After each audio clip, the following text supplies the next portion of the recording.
I'm here with a homeless woman from Brownsville. Her name is Jane, and Jane, why don't you tell us your story? Well, I don't really know where to start. I'm from a little town in Tennessee, at the foot of the Cumberlands and the Smoky Mountains. I come from a very prominent family. My parents passed away many years ago. I was married for 23 years, and I have 2 children and 2 grandkids. My husband got shot accidentally by our son. It was very traumatic and basically destroyed our family. So I took off, trying to look for work because I was a drywall finisher. Came down here, kind of fell in love with the weather and everything. Finding a job down here is darn near impossible, being a girl in the construction industry. And I ended up finding myself homeless because of it. And I've just been trying to deal with everything. My children and I have kind of, unfortunately, gone our separate ways. I talked to my son, my daughter, and I haven't spoken in 5 years. And anyway, several years ago, I had an infection in my eye. Sinus infection started, and I kept blowing my nose, of course, and then I guess I was just trying to bust it loose, I don't know, but I felt like I had a hair in my eye, so the first thing you do is you rub your eye. That was kind of silly to do. And then I went to a spigot at one of the local stores, an outside spigot, trying to wash it out. It's the only thing I had. Essentially what happened, it caused a bacterial infection in my eye. I finally went to the hospital and to the emergency room. And they just tell me I have a corneal abrasion to go see an ophthalmologist. All right, so I go see an ophthalmologist. They turn me back because I have no insurance and no money. A bacterial infection set up in my head. Well, I had been over to Matamoros and acquired a friend over there that was a pharmacist. And so he gave me a regimen of antibiotic shots that lasted 3 months, and that basically saved my life. But I'm homeless. I do anything I can to make ends meet, to feed myself, to clothe myself, to keep clean. I don't do drugs, and I don't drink any kind of alcohol. I'll be 63 years old in March.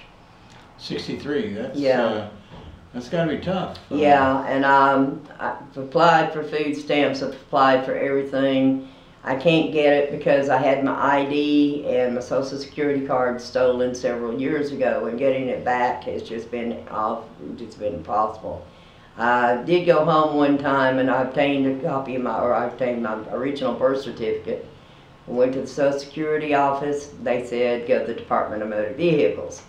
We have to have a photo ID to begin with. So I went to the Department of Motor Vehicles. Oh, well, we don't have any record of you ever having a driver's license. Well, I had a driver's license. I let it expire in 2005. Can't really lie about it. I thought I had paperwork with the police department, found out I didn't. But essentially they send you back and forth, and now we have this pandemic going on, and so the offices are closed. I'm just I'm at a standstill. I'm kind of rock bottom, I guess they'd say. But I haven't given up faith in God, and I'm still trying to get everything. One of these days I'm going to get my life straight. Fly a sign. Most intersections in Brownsville. I've been doing it for years. I've been to jail numerous times because of it. It's not against the law, it's a violation of city ordinance. 24 hours, fine, community service. Flying a sign, you mean standing I stand there with a piece of cardboard asking for help. Yeah. And my sign reads, it's not for drugs or alcohol, and it is not in drugs for alcohol. If I'm blessed with enough, then I go get me a place, and I've got, if I can go find a cheap motel room, at least I can take a hot shower, and I can sleep in out of the elements. It's been a traumatic experience. It's been a learning experience. I like for it to end. I don't know if there is any end in sight. I have an education.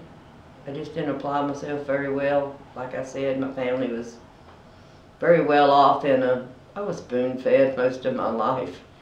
I was the only child, and I don't know. It's just kind of hard. You meet a lot of good people out there, and you meet a lot of people that they stereotype you because you're on the street. They don't really look at the person. They look what you wear and everything else. And I'm just an old hippie, so I'm gonna be around in my blue jeans and tennis shoes for my whole life. But now, you have you applied for aid, Social Security? I can't apply for anything because I don't have the paperwork to do it. They just turn you back. So basically, you're one of those people that fell through the cracks. Yeah, I am. I'm a victim of the establishment, they'd say back in the 70s. Yeah, I don't know. I've tried everything in the world, and I just keep running into dead ends. Well, you definitely need a hand. Yeah, I do. I need help, and I've asked everybody, and I don't want to sound racist. I'm the least person in the world that judges people by color or their race, creed, or whatever. But most of the people here are Hispanic, and it seems like it's a little discriminative against people like me. That I don't speak Spanish. I speak the best hillbilly Spanglish in the world. I get by when I have to. But I mean, you know, I need help. Just doing what you can. I'm just doing what I can to survive. Yeah. It's been a learning experience. I've met some wonderful people on the street. I've met some really unique people on the street. I wish I could have documented it and written a book about it. But with my eye problem too, my depth perception, like I said, I was a construction worker and I rode and trained horses professionally. When I lost my eye, my depth perception went so bad that I had to teach myself even to feed myself again because I couldn't get my hand to my mouth in the right directions. Walking was, it was horrible. Stepping up on a curb to this day, and it's been a few years, going downstairs is scary because one slip and I'm falling down the stairs. I never thought about that. Your equilibrium goes off. At nighttime, forget it. I just can't deal with the lights flashing at me. I can't see to walk where I'm going at nighttime and watch traffic and everything else. So I usually get up in the mornings and go out and hit the interstate and then try to get off of there by the time shift change for the police departments because they're all going to start out and be doing their rounds. The police officers have basically been pretty nice, but there's been some guys that have been kind of rough too. I mean, not rough physically, but just verbally. Now, what is it that you would need from the people that are hearing this video? I need financial support. I need everything. I just need help. I don't really know how to even say, where to put it.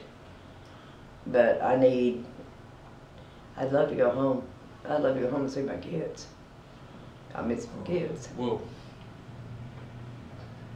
I've got grandkids. I've got a grandson that's 18 years old. I was there when he was born. His granddaddy was alive then. I don't ever get to see him. I'm not a part of my grandson's life either. He's 6 years old. And I miss my kids too. But I just want to get my life straightened out. I'm tired of living on the street. It's cold down here right now. I don't know what I'm going to do at nighttime. You never know. Most people are good. They leave you alone. You can't leave anything. You can't have any personal belongings because they come by and steal it. It used to not be like that down here, but times have changed. But I just need some help.